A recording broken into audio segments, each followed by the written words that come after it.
you speak here, so many things come to mind. First of all, you're saying that telepathy was the key form of communication before the Chitahuli, the reptilians came. Yes, sir. And I guess it's like a muscle. When you use it, it gets more sensitive and more powerful. So the more you use your telepathy, the more powerful your mind got. And then when language came, it almost brought us into this three-dimensional world and disconnected us from that mind power that we had before. Yes, sir. And it's also interesting that the story that you talk about, the language being given, and then the different languages being given. And of course, that turns up in the Old Testament, in the Bible. It turns up in stories all over the world about the fact that we were divided by language, so we couldn't communicate. And as someone who publishes books, I know today how difficult it is to communicate through books when you've got endless different languages. So it's been a brilliant form of control for a long time. Yes, sir. Even now here in South Africa, today, sir, black people prefer to speak to each other in English if they belong to different tribes. And they have even, over the many decades, black youths have even created a lingua franca of their own, which we call Tsotsi language, which is a mixture of African words and Afrikaans words. They do this in order to bridge the incredible language gap which exists between black people in South Africa. Let me show you an amusing thing, how different languages are.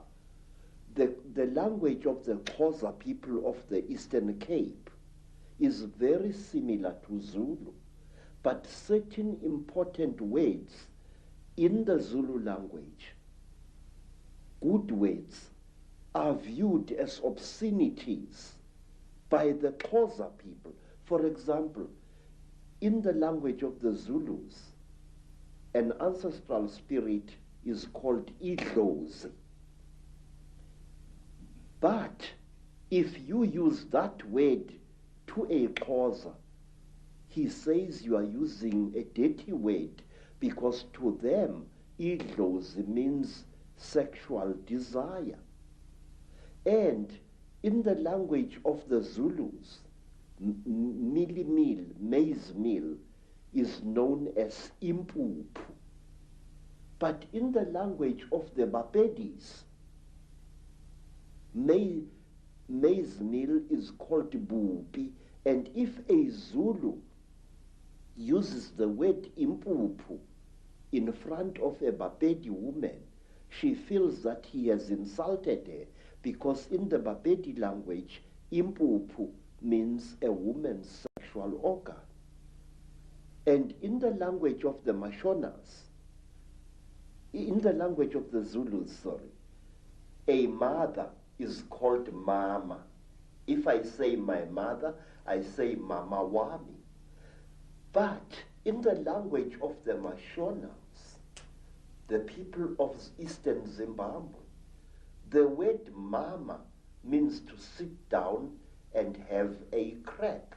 So one day when I said to my Mashona hosts, ngikhumbule umama, which in Zulu is, I remember my mother, I'm missing my mother, the Mashona gentleman immediately took me and directed me to his pit latrine at the back of his house. Because in the Mashona way, mother is my, not mom. So you see this terrible difficulty, this subtle problem of language is a very big obstacle to communication in Africa. So we designed languages. There's another language called Fanagalo, which is a lingua franca consisting of African words as well as nonsense words and Zulu words, which was used a lot in the mines in the 1930s, 40s, and 50s. So to bridge this great language gap, we have created artificial languages in Africa, but today English is the preferred language of communication. Some say we should learn French, also another language of communication in Africa.